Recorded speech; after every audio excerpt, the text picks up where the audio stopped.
पर आपको बता दें थोड़ी ही देर में चंडीगढ़ में सरपंचों की और सरकार की बैठक होगी। चंडीगढ़ में सरपंचों की सरकार के साथ बैठक, थोड़ी ही देर में यह बैठक शुरू हो जाएगी। हरियाणा निवास में ये मीटिंग होनी है और बैठक के लिए सरपंचों को निमंत्रण दिया गया था। सरपंच पहुंच चुके हैं। सरपंचों की मांगों पर विचार करेगी सरकार। सरपंचों की बड़ी मांगों पर आज कोई बड़ा फैसला जो है वो लिया जा सकता है। ये बड़ी खबर आपको बता रहे हैं। पिछले काफी समय से ये विवाद चल रहा है सरकार और सरपंचों के बीच। ई टेंडरिंग योजना जो है वो लेकर के आई, ई टेंडरिंग को लेकर के आई सरकार, ताकि व्यवस्था में सुधार किया जा सके, पारदर्शिता के साथ कामों को आगे बढ़ाया जा सके। तो वहीं सरपंचों की तरफ से लगातार ये मांग की जा रही है कि पहले जैसी ही व्यवस्था रहनी चाहिए, ई टेंडरिंग को खत्म किया जाए। रवि खालीनमन हमारे संवाददाता हमारे साथ जुड़ गए अधिक जानकारी के साथ। रवि, क्या कुछ ताजा जानकारी? थोड़ी ही देर में यह बैठक शुरू हो जाएगी। बिल्कुल हितेंद्र, देखिए आपसे कुछ ही देर बाद जो है ये बैठक शुरू होगी। पंचायत मंत्री देवेंद्र बबली इस बैठक में मौजूद रहने वाले हैं और तमाम जो सरपंच हैं वो अपनी मांगों को लेकर सरकार से मिलने वाले हैं। इससे पहले की अगर बात की जाए तो लगातार लामबंद है सरकार के खिलाफ। सरकार के ई टेंडरिंग के जो कहीं ना कहीं जिस प्रकार का फैसला लिया है उसके खिलाफ तमाम जो सरपंच हैं वो अपना प्रदर्शन करते हुए आ रहे हैं। इस वक्त हमारे साथ एक सरपंच हैं, क्या नाम है, एक बार अपना परिचय दे दीजिए। अनिल कुमार लाठर हूँ, गांव मांडोखेड़ी से, जींद ब्लॉक से हूँ, जिला जींद से। मैं जिला जींद एसोसिएशन का मैं प्रेस प्रवक्ता भी हूँ। क्या कुछ मांगे हैं, क्या विरोध है, किस वजह से आप तमाम जो सरपंच हैं काम पर नहीं लौट रहे? सरकार ने जब से नई पंचायतें बनी हैं सभी सरपंचों को पता लगा कि उनकी पावर छीनने का काम किया है। जो पहले की सरकारों में सरपंच जैसे काम करते थे, एक सरकार गलत दिशा में हरियाणा प्रदेश के देहात व शहर के लोगों को ले जाना चाहती है। वो इसलिए अलग से ले जाना चाहती है, सरकार का मंत्री माननीय देवेंद्र सिंह बबली जी गलत बयान देता है, कभी सरपंचों को चोर बताता है, कभी डकैत बताता है, कभी बेईमान बताता है। ये मंत्री जी की शोभनीय भाषा नहीं है। सबसे बड़ा विरोध तो अभद्र भाषा से है। नंबर 2, पिछली दफा भी माननीय ओम प्रकाश धनखड़ जी पंचायत मंत्री थे, बड़े अच्छे ढंग से उन्होंने उस टाइम भी ये लागू कर रहे थे, लेकिन उन्होंने इस बात को माना कि कहीं ना कहीं ई टेंडरिंग में नुकसान है और गांव का नुकसान है, वो लो रेट में लेते हैं। और फिर जो मैं खुल करके बताना चाहता हूं, मैंने किसी की कोई दाब या डर नहीं है। जो इस सरकार के मंत्री हैं, जो इस सरकार के एमएलए हैं, उनका सीधा कमीशन टेंडर वालों से है। और ये लोग इसलिए छटपटा रहे हैं कि ये टेंडर वाला मामला जो सरपंच उठा रहे हैं, और ये जो मंत्री है ना, ये सीधा कमीशन टेंडर वालों से लेते। यही आरोप आप पे भी तो लगते हैं, लगातार कहते हैं कि सरपंच अपने मनपसंदा ठेकेदार से काम कराता है, अपनी मर्जी का काम कराता है, मर्जी की जो क्वालिटी का जो है मटेरियल वो लगाता है। ये आरोप तो आप पर भी लगते हैं। मैं बताता हूँ, सरकार ने हर मामला निर्धारित कर रखा है।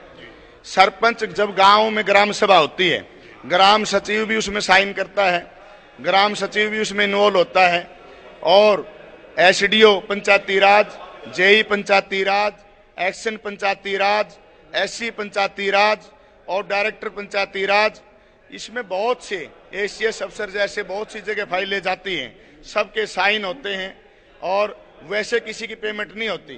पहले वो गुणवत्ता गांव में जाकर के अधिकारियों द्वारा चेक की जाती है, उसके बावजूद पेमेंट की जाती है।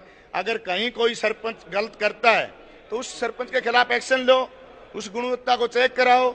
उस गुणवत्ता को चेक कराने की बजाय ये हालात इस तरीके के पैदा करते हैं। ये सरपंच साहब, कहीं ना कहीं आप गुणवत्ता की चेक कराने की बात करते हो, तमाम अब भी वो गुणवत्ता चेक होगी, कहीं ना कहीं आप पर जो तमाम जो आरटीआई लगती थी उससे उस दायरे से बाहर आ जाओगे। और सरकार का ये भी तो कहना है कि आप जितने भी टेंडर अलॉट कराओगे उसमें सहमति सरपंच की होगी, पेमेंट सरपंच ने करनी है। फिर इस प्रकार की सुनो मेरी बात, हमने कोई दिक्कत नहीं है, हम इस तरीके की बात नहीं करते। 2 लाख की क्या दिक्कत है? 2 लाख की भी टेंडर करा दो, हमने तो 2 लाख की भी जरूरत नहीं। फिर सरपंच की जरूरत ही क्या है?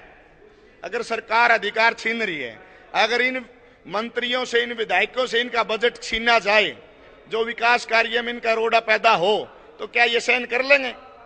जब गांव के विकास के लिए गांव के सरपंच को चुना गया है, मेरे तो ये नहीं समझ में आती, अगर वो पावर छीन रहे हैं, टेंडर करा रहे हो, 2 साल से आप बगैर इलेक्शन के सरकार आपकी चल रही थी, टेंडर कराते रहे ना। आपने क्यों चुनाव आयोग का, हरियाणा चुनाव आयोग का पैसा खर्च कराया? क्या जरूरत थी? आप सरकार के माध्यम से ही काम करा लेते, ये सरपंचों का पद ही खत्म कर दो। कहीं ना कहीं सरपंच साहब तमाम सरपंचों की तरफ से एक बात भी निकल करके सामने, कुछ एक सरपंच ये भी कहते हैं कि हमने करोड़ों रुपए इलेक्शन में खर्च किए, 2 लाख की सीमा थी, करोड़ों रुपए खर्च करने की क्या बात है? क्योंकि लगातार सरकार ये भी एक तर्क दे रही है कि करोड़ों रुपए खर्च कर रहे हैं और उसके बावजूद ये कहीं ना कहीं इस प्रकार की जो चीजें आ रही हैं, 20 लाख रुपए की बात करना या फिर जो ये करोड़ों रुपए की बात आई है वो एक विकास की बात थी, जिसे मतलब उस आदमी ने गांव के विकास के लिए अपनी जेब से 1.5 करोड़ के समथिंग कोई काम ऐसा पेंडिंग था जो सरकार नहीं करवा पा रही थी, उस काम को करवाने के लिए उस भाई ने, फिर उस काम को गिराने की जरूरत क्या है? सर कोई भी आदमी है जब ये छोटी से छोटी चीजें गणा देते, 400-500 का काम गणा देते हैं जी, ठीक है जी, तो उस भाई ने कोई गलत काम नहीं किया जी। बाकी हाँ जी, बाकी जो पूरी नॉलेज हमारे बड़े भाई साहब को, आप इनसे बात कीजिए। भाई साहब वो आसी साइड का सरपंच था, मैंने बखूबी पूछा था कि ये क्या बात है, उसने कहा कि मैंने आसी साइड में कोई गांव है कि उस गांव के लिए तालाब के लिए जगह नहीं थी, मैंने वहां जमीन खरीदने का काम किया, गांव के लोगों से पैसे लगा के जमीत में, और मैंने वो गांव को दिए हैं 1.5 करोड़ लगा करके। वो ये कहना चाह रहा था कि मंत्री जी हमारे को चोर ना कहे, हम अपनी जेब से 1.5 करोड़ गांव के विकास के लिए लगा रहे हैं, लेकिन मीडिया ने और कुछ साथियों ने तोड़ मरोड़ के उस बात को अधूरा रख दिया। वो पूरा ज्ञानी और मंत्री ये कहने लगे कि ये 1.5 करोड़ लगाने की बात करे, वो ऐसे नहीं कह रहा था, वो समझने में फर्क रहा है। आसी साइड में कोई गांव है, आज का जो मकसद है, आज की जो मीटिंग है, कौन सा मकसद ऐसा है जिसको लेकर इकट्ठे हुए? ई टेंडरिंग का विरोध है, सरपंच की भाषा शैली है, हाँ। किसको लेकर आप विरोध प्रदर्शन सबसे ज्यादा कर रहे हैं? ऐसे है जी, राइट टू रिकॉल लागू किया है, हम समर्थन करते हैं। राइट टू रिकॉल विधायक पर भी लागू हो, राइट टू रिकॉल मंत्री पर भी लागू हो, राइट टू रिकॉल हरियाणा प्रदेश के मुख्यमंत्री पे भी लागू हो, राइट टू रिकॉल देश के प्राइम मिनिस्टर पे भी लागू हो। और रही बात पढ़े लिखे की, ये सरकार तरह तरह के ओछे हथकंडे सरपंचों के लिए अपनाती है। पिछली बार कहा कि पढ़ी लिखी पंचायतों को बनाएंगे, पढ़ी लिखी पंचायत बना दी, में सारा मामला समझा, आज जो बखेड़ा खड़ा हो गया। ये पढ़े लिखे कानून क्या इन पे मंत्रियों पे लागू नहीं होते? क्या पढ़ा लिखा किसी एमएलए को ऊपर लागू नहीं होता?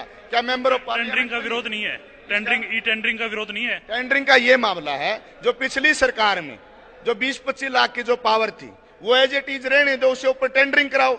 हम टेंडरिंग का विरोध थोड़ी कर रहे हैं। 25 लाख की पावर जो सरपंच की है, गांव के लिए इमरजेंसी जो सरपंच फैसले ले सकता है, कोई आपदा ऐसी आए इमरजेंसी सरपंच को काम करना पड़े प्रस्ताव डाल के, वो उस अब तो जिला लेवल पे ही तमाम परमिशंस जो मिल जाएंगी काम की। पहले फाइल आती थी, चंडीगढ़ टाइम लगता था, अब तो आपके निचले जिला स्तर पे ही। भाई साहब, आपको भी, मीडिया को भी और गांव के देहात को, शहर को उलझा रखा है सरकार ने। मामला क्या, आप मेरी बात नहीं समझ रहे हो। आप बारीकी से जाकर के देखो, वासन गांव का सरपंच है हमारे वहां जींद में, 7 करोड़ का ई टेंडरिंग हुआ है उसका, वाटर बॉक्स का, और सारा नकली माल ला दिया। और वो जब विरोध करने लगा तो इस सरकार के सत्ता में बैठे एमपी का भाई उसको धमकी देने लगे, दूसरे पे पिस्टल है, ऐसे ठेकेदार हैं इनके रिश्तेदार में धमकी दें सरपंच गांव में बाहर आके दिखाओ। ये हालात सरपंच के साथ पैदा होंगे। मैं सच्चाई कह रहा हूं गहराई में, लेकिन लोगों को समझ में नहीं आ रही बात। लोगों को ये गलत दिशा में ले जा रहे बीजेपी वाले।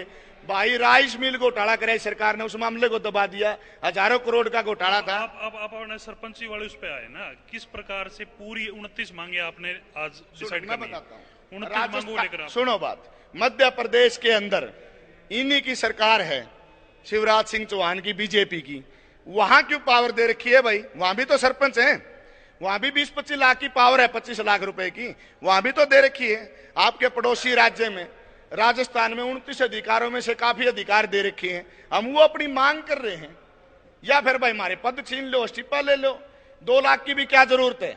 सरकार ई टेंडरिंग कराओ, हम मना थोड़ी कर रहे हैं चीज का। ठीक है सरपंच साहब, हितेंद्र देखिए, बिल्कुल तमाम जो चीजें हैं वो सरपंच यहाँ कहते हुए नजर आ रहे हैं, और कहीं ना कहीं पूरा विरोध इनकी तरफ से। अगर सरपंच एसोसिएशन की बात की जाए तो इनकी तरफ से करीब 29 जो मांगे हैं हितेंद्र, वो आज जो है इस बैठक में डिस्कस की जाएंगी मंत्री के सामने। जब पंचायत मंत्री देवेंद्र बबली आएंगे तो करीब 29 मांगे हैं। मैं एक बार मोटा तौर पे जिक्र भी करना चाहूंगा। ग्राम सभा के संपूर्ण अधिकार दिए जाने को लेकर जो है ये मांग करते हुए ने, तो करीब 29 जो मांगे हैं वो इस बैठक में जो शामिल किए जाएंगे। इसके साथ साथ राइट टू रिकॉल का जो है तमाम सरपंच विरोध कर रहे हैं, और ई टेंडरिंग करीब 25 लाख रुपए की मांग करते हुए नजर आ रहे हैं। इसके साथ साथ अगर बात की जाए तो कहीं ना कहीं जिस प्रकार से पंचायत मंत्री देवेंद्र बबली की भाषा शैली को लेकर ये तमाम जो सरपंच है उसमें भी नाराजगी तमाम सरपंच जो है यहाँ बताते हुए नजर आ रहे हैं। जी, लेकिन रवि, अगर बात करें सत्ता पक्ष की तरफ से कौन यहाँ पर अध्यक्षता करने वाला है, क्योंकि मुख्यमंत्री मनोहर लाल तो दिल्ली पहुंच चुके हैं, तो क्या पंचायत मंत्री यहाँ पर रहेंगे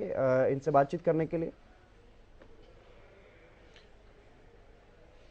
बिल्कुल हितेंद्र, देखिए पंचायत मंत्री देवेंद्र बबली इस बैठक में जो है अध्यक्षता करेंगे। उनके साथ साथ पंचायत विभाग के तमाम जो सीनियर अधिकारी हैं वो इस बैठक में मौजूद रहने वाले हैं। तमाम सरपंच है, करीब से 40 से 45 सरपंच ऐसे बताए जा रहे हैं जो इस बैठक में शामिल होंगे और कहीं ना कहीं अपनी जो मांग है उनको जो है सरकार के सामने रखेंगे। किस प्रकार की पूरी जो मांगे हैं उनकी करीब 29 मांगे वो लिख करके लेके आए हैं। उन तमाम मांगों पर आज विचार किया जाएगा और इसके साथ साथ ई टेंडरिंग और जो कहीं ना कहीं राइट टू रिकॉल का जो एक्ट बनाया है सरकार ने उसके खिलाफ जो है तमाम सरपंच ये कहते हुए नजर आ रहे हैं कि अगर राइट टू रिकॉल रखना है तो तमाम मंत्रियों पर भी रखें, तमाम विधायकों पर भी रखें। एक केवल सिर्फ सरपंचों के ऊपर राइट टू रिकॉल का अधिकार जो है वो जायज नहीं है। जी जी, चलिए, बहुत शुक्रिया रवि तमाम जानकारी देने के लिए। तो आज ये बैठक होगी सरकार और सरपंचों के बीच, देखने